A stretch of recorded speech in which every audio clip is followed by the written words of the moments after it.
مزید اچھی ویڈیو دیکھنے کے لیے سبسکرائب کیجیے I D T V channel کو، اور سب سے پہلے ویڈیو دیکھنے کے لیے بیل آئیکن پر کلک ضرور کیجیے۔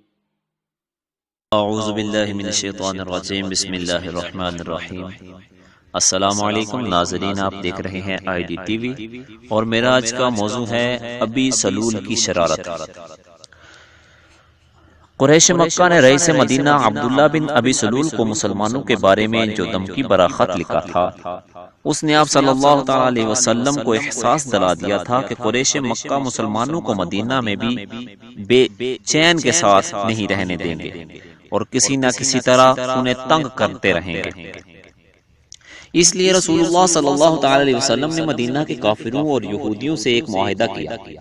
اس کی اہم شرائط کچھ یوں تھی: خون بہا اور فدیہ کا پرانا نظام قائم رکھا جائے گا، یہودیوں کو مدینہ میں ہر قسم کی آزادی حاصل ہوگی، اور ان کے مذہبی امور و رسومات پر کوئی پابندی نہیں لگائی جائے گی، مسلمانوں اور یہودیوں کے آپس کے تعلقات دوستی پر ہوں گے، اور اگر کوئی مدینہ پر حملہ کرے گا تو سب مل کر اس کا مقابلہ کریں گے۔ کوئی بھی فریق قریش مکہ کو امان نہیں دے گا۔ جھگڑوں اور اختلافات کی صورت میں محمد صلی اللہ تعالی علیہ وسلم کو ثالث تسلیم کیا جائے گا۔ مظلوم کی امداد سب پر فرض ہوگی۔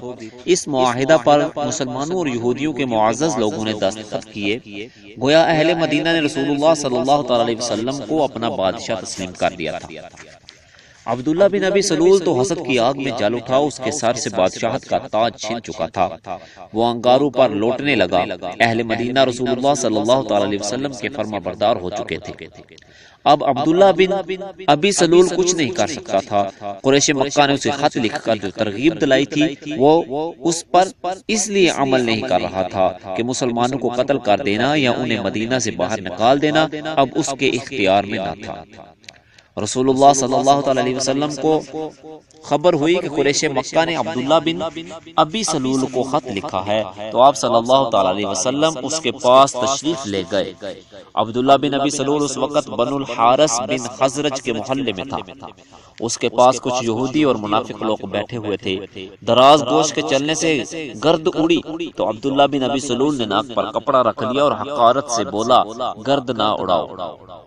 رسول اللہ صلی اللہ علیہ وسلم نے اس کی بات کا برا نہ مانا اور وہاں بیٹھے لوگوں کو سلام کیا۔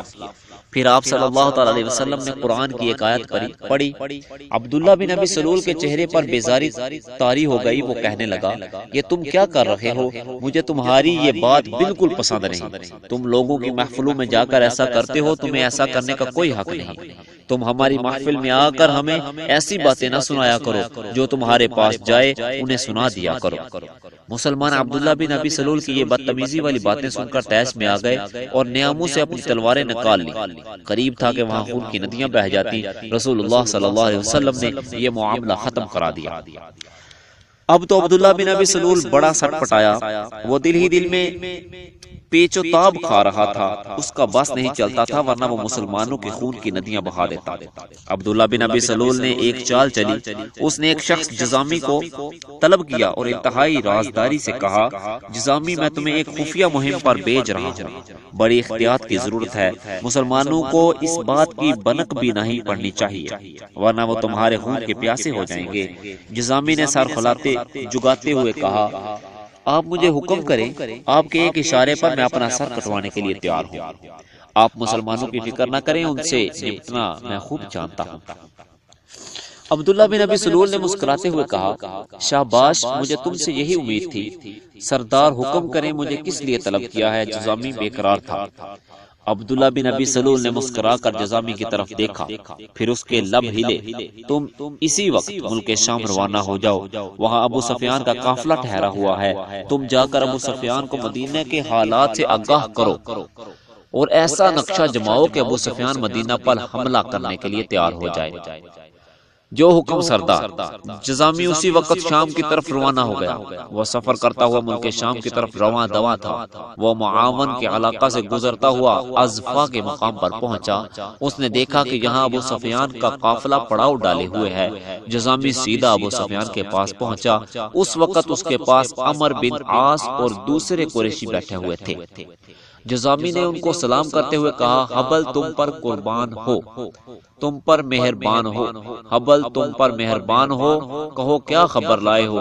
ابو سفیان نے جذامی سے پوچھا۔ بڑی بری خبر ہے سردار، یثرب یعنی مدینہ کے لوگ مسلمان ہو چکے ہیں۔